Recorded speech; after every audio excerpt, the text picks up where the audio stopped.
kind of do it.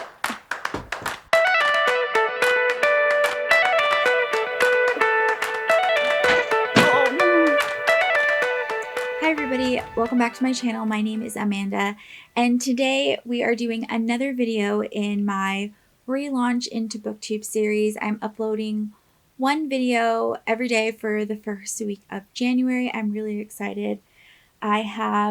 In today's video, I have a bunch of books to share with you. I'm going to be doing the books that I want to read in the month of January, so my January TBR. I think I've got a good mix. If you watched my previous video, I talked about a couple of book challenges that I have set for myself in 2023. I'll talk about those books. And then some books that I've just been meaning to get to. Hopefully I have time to get to all of these books this month. It's not looking likely. It could happen. You never know. I may surprise myself. We'll just jump in and start talking about the books that I want to read. Yeah, I have 5 challenges for myself. First is literary fiction, and I think this is going to be my first read of 2023. This is The Essex Serpent by Sarah Perry. I have been holding off on reading this book for so long because every time I see it, I think this is a winter read. I need to save it for a winter month. It's finally gonna happen. I heard about this book because it either won or it was shortlisted for the Women's Prize for Fiction. And this is about a woman named Cora. It's set in 1890s, I think, in London. It's about a woman named Cora living with her husband and her son. One day her husband passes away, so she decides to move her and her son to a little county called Essex, and there the local community is talking about this mythical creature known as the Essex Serpent, and Cora just cannot stand any of this superstitious nonsense, and she actually believes it may be some unknown species, and so she set out to disprove the town, and along the way she partners with the leader of the local parish named Will. They team up to kind of disprove this whole idea of this mythical creature known as the Essex Serpent. I know there's a TV adaptation on Hulu that I really want to watch, so maybe I'll read this and watch this. I'm excited about this read. The next challenge that I have for myself is to pick up a classic. So the one I chose was Wuthering Heights by Emily Bronte. This was an easy choice for me. It's one that I've been wanting to get to for a long time. I don't know why I haven't read it. I've also never watched any of the adaptations. It's about Heathcliff and Catherine. He works in her family's stable. I think she ends up marrying another man and just breaks his heart, and so begins this like toxic back and forth. This dark tale of love and loss, power and possession, action and terrifying reaction. Next is a young adult novel. This month I chose to pick up Legendborn by Tracy Deonn. This is a dark academia fantasy novel. That's really all I know. I don't know anything else. I think it's about a woman named Bree. Her mother passes away. She gets an opportunity to attend an academy, and there she discovers, I think, some paranormal magic going on, and then decides to infiltrate the secret society because they may have had something to do with her mother's death. It sounds really good. I know the second book in the duology is out and everybody loves it. I see people who don't predominantly read young adult actually really loving and enjoying this book. I want to get to it this month, my young adult pick. Next on my challenge for myself this year is graphic novels. I saw this originally on the Goodreads Books of the Year for the graphic novels and comics, and this is a Hades and Persephone retelling. And I love romance, so I thought the best to kind of get me into graphic novels and kind of launch myself into starting to read more graphic novels was to pick something with a little romance.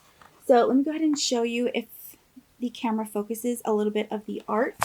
A really pretty artwork, so I'm excited that I chose this for my pick in the month of January. The last book that I'm really challenging myself to pick up this month is a nonfiction novel. I'm Glad My Mom Is Dead by Jeanette McCurdy. This is available on Audible, and Jeanette actually narrates the novel herself. So I think that would be a really great reading experience. If you don't know what this book is about. Jeanette McCurdy is a Nickelodeon child star, and the novel is about what it's like being a child star and also the abuse that she suffered at her mother's hands. I think this will be a really interesting read, a really dark and unsettling read. Also, I heard that it's really funny and that Jeanette brings her own personality and humor to this. I think this will be really interesting. It's not very long, and I'm excited to finally pick up a nonfiction novel. Next, what I want to talk about. I started a book club with my sister-in-laws, and I sent them 4 book possibilities. So I'm just gonna, I think I already shared with you the book that we picked for the month of January, but I'm gonna share with you some of the options that I gave them so that we could choose from. So the first one that I chose was No Exit by Taylor Adams. Chose this because it was a thriller, and they're both really into mystery and thrillers, and also it was set in the wintertime, so it would be really great for January.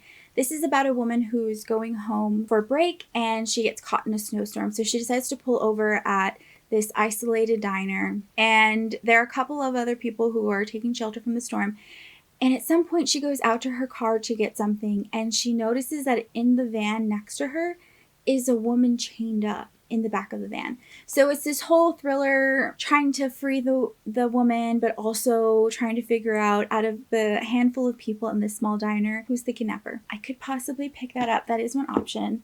The other option that I gave them that they didn't end up picking was Bunny by Mona Awad. This is a book that I would say is definitely a trending book on BookTube, and a lot of people talk about, but they say that it's really either you love this or you hate this. And it's been described as a cross between the movies Heathers and The Craft. I've never seen The Heathers, but I have seen The Craft. This is a dark academia novel about a girl named Samantha, and she is a scholarship student attending a New England university, and she comes across a group of girls and they call each other Bunny. And it's all about how she kind of gets wrapped up in this group and some of the dark things that they do. I know there's a few trigger warnings. I need to look those up before I start this read, but I think I'm going to enjoy it and I really want to try it out. So that's why I set it as an option. I thought out of all of them, I was thinking that would be the option that we would probably not pick up. The next one was the I'm Glad My Mom Died by Jeanette McCurdy, because they both like nonfiction. The book that we ended up going with is Before the Coffee Gets Cold by Toshikazu Kawaguchi.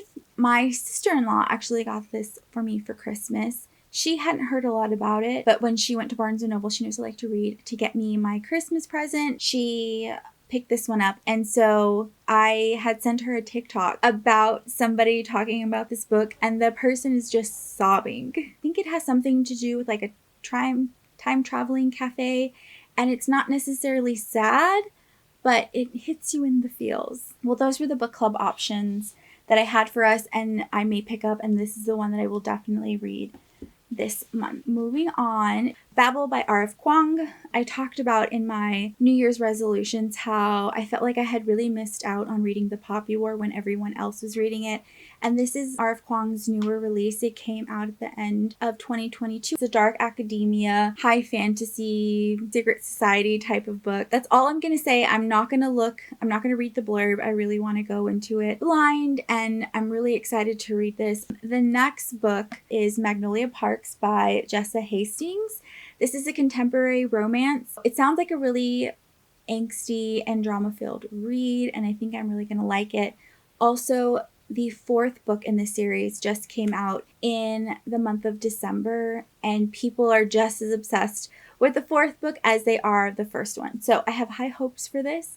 I'm glad to finally get to reading it. These next 2 books are romance books that I have been saving for the winter months. The first one is The Simple Wild by K.E. Tucker. I don't think I've ever heard anybody say that they did not like and enjoy this book. It's set in Alaska, and it's about a woman named Kayla.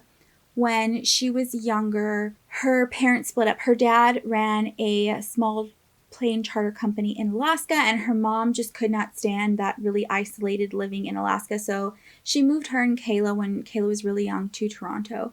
Fast forward 26 years later, Kayla is an adult, and she's just found out that her father is having health issues. So she decides to take a trip and visit him and kind of, reconnect and rebuilds their relationship. And of course, while she's there, she meets a pilot who works for her dad's charter plane company.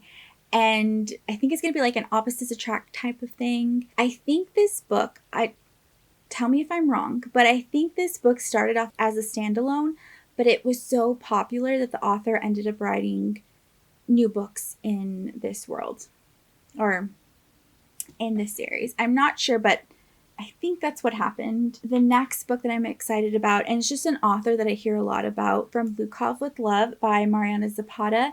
This is about figure skaters. This is about Jasmine and Lukov. Jasmine is an ice skater. She's at the end of her career, and the opportunity of a lifetime comes up. Unfortunately, it comes along with a man she cannot stand, and that is Lukov. So this sounds like a haters to lovers type of trope, and I think it'll be really fun and a really good read. And then next is another romance, but more on the fantasy side. I have been really into fantasy romances. Like, I've been seeing a lot of videos on BookTube, and so it's made me want to pick them up. So I thought I would start off with From Blood and Ash by Jennifer L. Armentrout. This is the first, I think there are 6 books in the series, and 4 of them have already been published. This is about a girl named Poppy. Poppy, since birth, has kind of been prophesized. What does it say? Since birth, she's been said that she's going to be ushering in a new era, and so she is labeled a maiden. And basically, maidens, they are completely isolated from the rest of the kingdom. Nobody can talk to them, touch them, see them, anything like that. So she is really living a very isolated life based off of, and she's lived like this way since birth, and it's not something that she's chosen. And I think she's waiting for it because, like, at some point, I think the gods are going to finally deem her worthy, and she will ascend and save the kingdom. And while that's great, she would love to save her kingdom, like, she also wants to live her own life. Along comes a new guard named Hawk. So we're going to get a little bit of forbidden romance in here, and I'm excited. I'm here for it. Last but not least, so this is one that I don't know if I will get to. I am waiting on a book. I'm going to try and put it here. I'm waiting on this book. So I get this first. I'll talk about the book that I have in my possession, and that is The Final Empire by Brandon Sanderson. This is the first book in his Mistborn series. It's a high fantasy. It's a well-loved series. I haven't gotten around to reading it, and I really want to read it. The reason this may or may not happen this month is because I'm actually waiting for Brandon Sanderson. In 2022, he released a secret project and did a Kickstarter for 4 books. During the pandemic, he wrote an additional 4 books on top of the novels that he's already writing. These are the types of novels that Brandon Sanderson writes. On top of this, he found time to write an additional 4 books. That's crazy. So he launched a Kickstarter, and so I pre-ordered those. And the first book, we're supposed to get one every quarter, and so the first book was supposed to come in January, but I think they had some delays due to the winter storm, so I don't know when we'll get it. I don't know if it's going to be at the end of January or the beginning of February. If you purchase the book, I think you have the option of reading the ebook. I think I'm going to wait till I get the physical copy. If I don't get that physical copy, I do want to start on the Mistborn series. I haven't read it. I feel like I'm missing out. So I'm going to make this an option. If that doesn't come in and I have time on this huge TBR, then I will pick up Mistborn and hopefully I will read. Okay, that is it. Those are all the books that I want to read in January. Wish me luck. Hopefully I can get to a lot of them. I'm not too stressed out about it. I'm really excited for some of these reads. Even though my goal is only to read less than 12 books. So that's 2 to 3 books a week. I can so do that. I have more than enough books for that challenge, and I think this is like a good variety so that I can kind of mood read from my pile. I'm excited for January's reading. If you have posted a TBR video, let me know down below. I would love to go and check it out and see what you're reading and probably get some book recommendations for books that I'm interested in picking up. I will see y'all in the next video.